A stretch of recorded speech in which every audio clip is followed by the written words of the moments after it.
नमस्कार. तेज वार्ता न्यूज मध्ये आपल्या सगळ्या दर्शकांचे अगदी मनापासून स्वागत. आपण पाहत आहात तेज वार्ता न्यूज. संपदाताई मुंडेला 100% न्याय मिळणार. सगळं राज्य त्यांच्या पाठीशी आहे. एकही आरोपी त्याच्यामधून सुटणार नाहीये.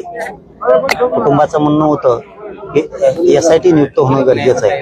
आपण मुख्यमंत्री साहेबांच्या ओएडींना फोन लावून SIT तातडीनं नियुक्त करायचं सांगितलंय. त्यांनी सांगितलंय की आम्ही ती ऑर्डर केली, परंतु अधिकारी राहिलेत. त्यांना सांगितलं आज आणि उद्या तुम्ही ते अधिकारी पूर्ण घेऊन लगेच गठीत करून टाका.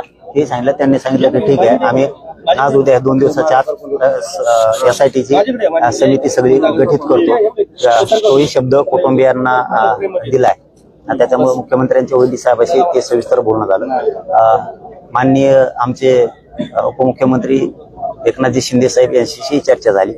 ती शिंदे साहेब पण आता कुटुंबियांशी बोलले. कुटुंबियांशी पाठीशी आहेत. त्यांनी ठामपणानं सांगितलं. गृहराज्यमंत्री आपले शिंदे साहेब, आपले कदम साहेब, योगीजी कदम साहेब यांच्याशी त्या संदर्भात बोलणं झालं. आणि मुख्यमंत्र्यांनी स्वतः याच्यामध्ये ते स्वतः ऍक्टिव्ह आहे मुख्यमंत्री. त्याच्यामुळं या संपदाताईच्या प्रकरणाला 100% न्याय मिळणार. आम्ही सुद्धा सगळे या कुटुंबियाच्या सोबत आहेत. त्यामध्ये दुमत असण्याचं काही कारण नाही. आता प्रकाशदादा सुद्धा इथं होते. सरकार पक्षाच्या वतीनं माजी मंत्री प्रकाशदादा सोळंके साहेब सुद्धा इथं उपस्थित होते. दादा, तुम्ही आता भेट घेतली, तुम्ही कुटुंबाशी सातवन भेट केली, चर्चा देखील केली. मात्र ह्या प्रकरणाला जे आहे ते वेगळं वळण्याचे देखील षडयंत्र सुरू झालेलं आहे. नाही, ते वेगळं वळण आपण लावू देणार नाहीत. ही चिखलफेक राजकारण उतरलं की होतीच. प्रकरण वेगळं न्यायचं तिसरीकडंच हे काम केलं जातं. असं कधी होणार नाही. खुनाचं प्रकरण मुकदमावर नेऊन होई असं काहीतरी उलट सुलट करायचं आणि कुठंतरी ताई न्यायापासून वंचित राहायचं, असे प्रकार व्हायला नको. मग त्या मॅटरमध्ये काय अर्थ नसतो. कारण एक लेकरू आहे आपलं आणि त्यांचा इतक्या काय म्हणून त्याला ताण देऊन, टेन्शन देऊन त्यांना परावृत्त केलं गेलं आत्महत्येसाठी. अशा प्रकरणात तुम्ही तुमचे जुने डाव आणणार. कुठं हे खुनाचं प्रकरण, आत्महत्येचं प्रकरण तुम्ही मुकदमावर नेऊन होणार, हे कुठंतरी योग्य नाही. ताईला मग ते कसा न्याय मिळाला? आपण सगळेजण एक जीवानं त्या ताईला न्याय देण्यासाठी हे करू. आज किती ओक्साबोक्षी रडतायत ते आई बाबा, बघवत सुद्धा नाहीये. त्यांच्या चेहऱ्याकडे सुद्धा बघू वाटत नाही. इतकं भयान आई वडिलांची परिस्थिती आहे. 2 भाऊ आहेत. त्यांची काय आता बहीण त्यांना समोर दिसत नाहीये.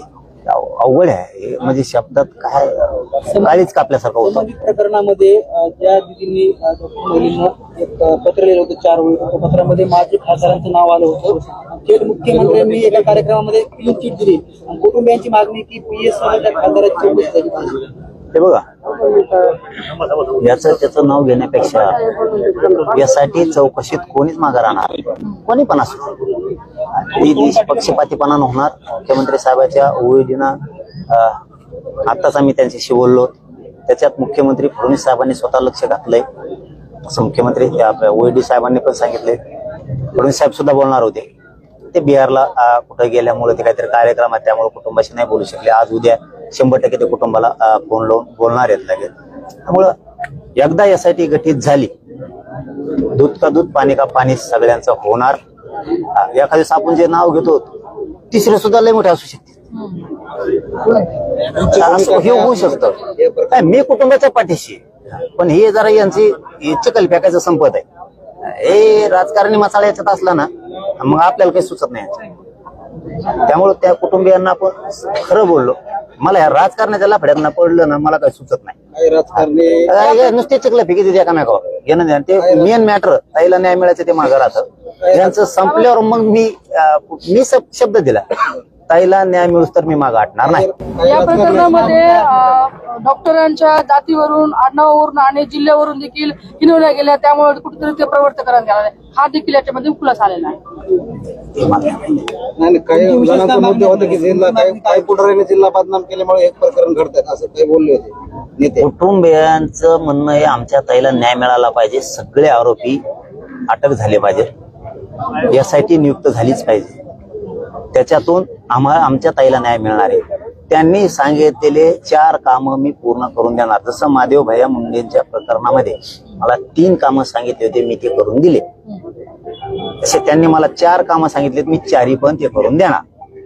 दादा एसआयटी काल रात्री गठीत झालेले मुख्यमंत्र्यांनी नाही, गठीत नाही झाली. या ठिकाणी मी आता बोललो. प्रमुख मागणी अशी आहे की जे काही न्यायाधीश हे असतील अध्यक्ष त्यांच्या माध्यमातून संपूर्ण चौकशी झाली पाहिजे. गठीत झालेली नाहीये. सगळ्यात महत्वाचं मी आताच बोललोय, त्यांनी फक्त ती घोषणा म्हणूयात आपण त्याला की आम्ही यासाठी नियमत आहोत. हा फक्त. तर आता मी बोलल्यानंतर मी तेच विचारलं एसआयटीचं त्या प्रकरणाच्या संदर्भातलं काय आहे, तर महिला IPS अधिकारी देण्याच्या जे तयारीत आहेत.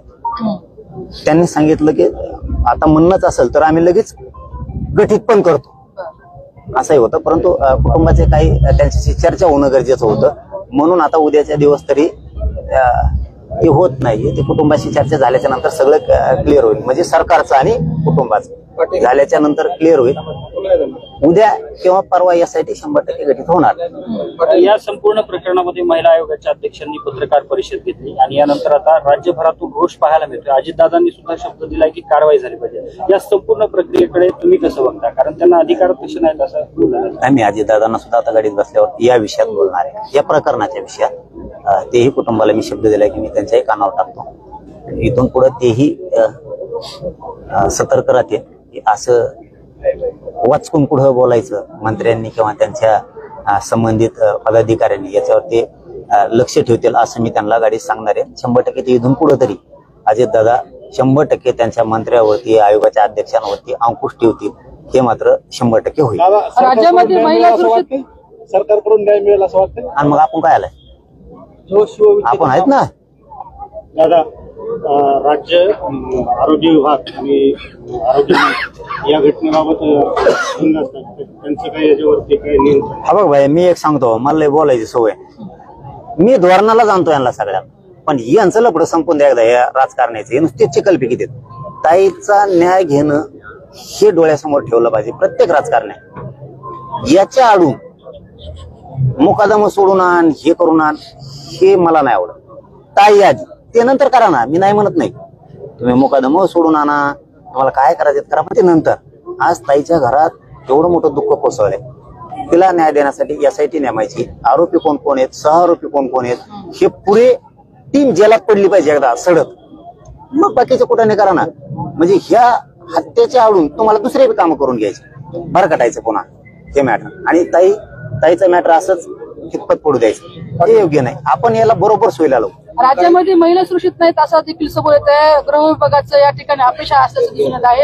याच्या पुढे अशी संपदा व्हायला नको, यासाठी आपण काय करायचं? ते सरकारनं करायला पाहिजे. याच्यासाठी आरोपीला लई दिवस न चालवता, केसला लई दिवस न चालवता फास्ट ट्रॅक मध्ये तातडीने चालवायचं. 1 वर्ष 6 महिन्याचा विषय संपून टाकला तर इथून पुढे असे प्रकरण होणार नाहीत. आणि मुख्यमंत्री साहेब आता बिहारच्या दौऱ्यावर आहेत, ते फ्री झाल्याच्या नंतर मी त्यांना ही विषय संपदा ताईचा सांगणार आहे की तुमच्या राज्यात पुढे अशा घटना पुन्हा होऊ नये. संतोषभाई देशमुखांसारख्या, महादेवभाई मुंडेंसारख्या, आता संपदाताई मुंडेंसारख्या अशा होऊ नयेत, म्हणून केस लवकर संपवत चाल.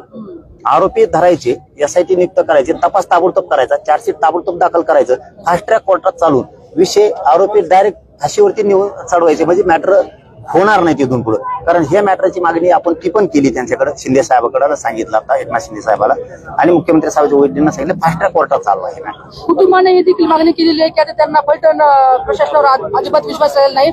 जेही प्रकरण चालावं ते बीडमध्ये चालावं. ते आता सामंजस्याने संवादातून होईल सरकारच्या आणि कुटुंबाच्या. तिथं चालवायचंय का, इकडे घ्यायचंय का, काय असलं तर काय प्रॉब्लेम नाही, पुढे राहिलं तर काय प्रॉब्लेम नाही. आपण निष्ठेने लढायला लागलं ना, कुठं मॅटर राहिलं तरी काय फरक नाही. सगळे राजकारणी येऊन गेले, प्रत्येक राजकारणी येऊन शब्द देऊन जातो असं कुटुंबियांचं सुद्धा मत आहे. काही महिला होत्या, त्यांचं म्हणालं प्रत्येक जण सांत्वन करतो, मात्र आतापर्यंत आम्हाला काहीच हाती लागलेलं नाही. पुढे कशा पद्धतीने तुम्ही यामध्ये लक्ष द्या? नाही, मी आजच घातलं. कोण ताई बोलल्यात तुम्हाला, मला नाही माहिती. राजकारणी काय बोलून गेले हे मलाही माहित नाही. आणि राजकारणाचं कामच ते असतं, आले शब्द दे, आश्वासन दे, निघून जाय. मी त्यांनी सांगितलेल्या 4 मागण्यातल्या 3 मागण्यापर्यंत त्यांना लगेच नेले. वाटल्यास ते कुटुंबाला बोलून घ्या माझ्या समोर, लगेच नेले. SIT घोषित झाली का नाही झाली ही ताळमेळच होता, ते क्लिअर करून दिले. मुख्यमंत्री साहेबांचे वैदिक कुटुंबाशी बोलले, त्यांनी सांगितले घोषित केले. म्हणत असले तुम्ही तर आम्ही लगेच गठीत करतो. परंतु थोडं आणखीन कुटुंबाला काय बोलायचं होतं त्याच्याशी, म्हणून ते थांबलं. उद्या किंवा परवाच्याला तीही गटीत होऊन जाईल. महिला IPS अधिकारी त्याच्यात येतील. कुटुंबाचं काय काय म्हणणं आहे यासाठी ते पण ऐकून घेतलं जाईल. हे म्हणणं होतं त्यांचं, तेही क्लिअर केलं. शिंदे साहेबांनी त्यांचंही बोलणं करून दिलं. ते सरकारी नोकरीमध्ये त्यांच्यातला एक मुलगा त्यांच्या कुटुंबातला आधार गरजेचा, एकदम गरीब कुटुंब आहे. त्यांचे ते सांगितले होते मी, आता सगळेच मीडिया समोर बांधवासमोर नाही सांगत. त्यांचे जे 4 विषय माझ्याकडे होते त्यातले जवळपास 3 संपवले. म्हणजे काय, इथं येऊन कोणताही यांना म्हणत होत्या येते शब्द देतात, मी राजकारणी नाही, मी लगेच इथंच अर्धा तर रिझल्ट त्यांना इथंच दिला. एसपीच्या बाबतीत काय सांगा? कोण एसपी? जोशी एसपी सातारा, ज्यांनी लाठीचार्ज अंतरवालीमध्ये केला, ते ज्या वेळेला तिथे एसपी होते, एसपी तिथे आहेत आणि म्हणून त्यांच्या पोलीस अधिकाऱ्यांना वाचवण्याचा मी त्यांना खेटायला पक्का आहे. त्यामुळे ते मॅटर मला ह्या मॅटरशी नाही जोडायचं. धन्यवाद. चालू घडामोडींचे अपडेट्स जाणून घेण्यासाठी आपल्या तेज वार्ता न्यूज चॅनलला सबस्क्राईब जरूर करा, लाईक करा, शेअर करा व कमेंट देखील करा. बेल आयकॉन वर प्रेस करा व नोटिफिकेशन्स मिळवा. पाहत रहा फक्त तेज वार्ता न्यूज.